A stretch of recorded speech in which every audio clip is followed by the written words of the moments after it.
And now, thanks to his car addiction, we have, 40 plus, minus the 10 or 11 that have been temporarily seized by the Romanian government.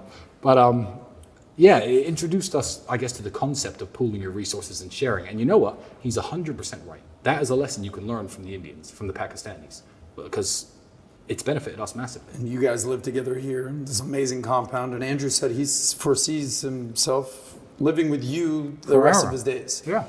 How much of a factor was those stories from the Punjab guys to today living in Romania? You know what? That was massive. And I don't speak to Bali anymore. So if you're out there, Bali, and you're listening, thank you for that. But people will even ask that nowadays. The way that, when you're a high net worth individual, the way things are owned is very tricky. You don't want, no high net worth individual has everything in his name. Let's just put it that way. But it's complicated the way things are owned. So sometimes people will ask me, there'll be 5 cars on the drive, and girls especially who are naive to these things will be like, which ones are yours and which ones are Andrew's? My honest answer is I don't actually know. I have to look at the papers to work out exactly what, but it doesn't matter. It doesn't matter. The keys are in this box in that room, and we can drive them whenever we like. And we never argue because there's so many. And when you build that abundance and you build yourself to the level of wealth me and Andrew are at, what are we going to argue about? There were times when we were kickboxing where we didn't have money for food. We used to eat cans of sardines.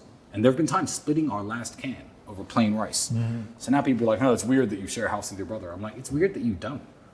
I used to share my last can of food with him, and now we can't live in the same house. I've got 9 bedrooms. It's not like we're cramped for space.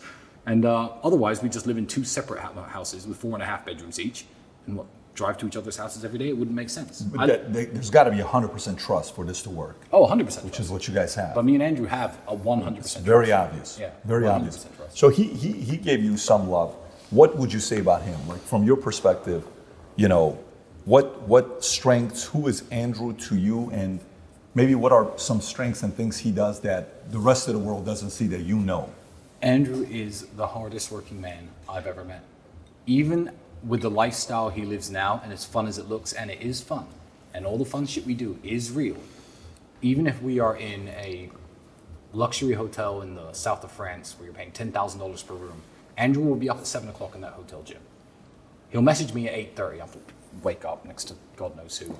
Whiskey spilled all over the desk. But again, that inspires me. And he'll be like, emergency meeting in my room. Emergency meeting, we always say that.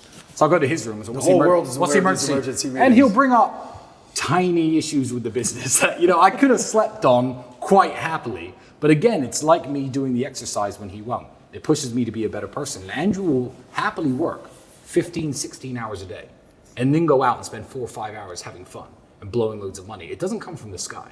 It's not magic. We're not trust fund kids. We didn't win the lottery. He is the hardest working man I have ever met. And the fact that I can even live with him and try to keep up is a testament to me, because it's difficult, Because it's constant. Yeah, and people don't see the work. Me and Andrew, we're in good shape. I don't post training videos and, fitness progress videos. I just do the work and let the results speak for itself. In terms of money and in terms of business and success, that's Andrew.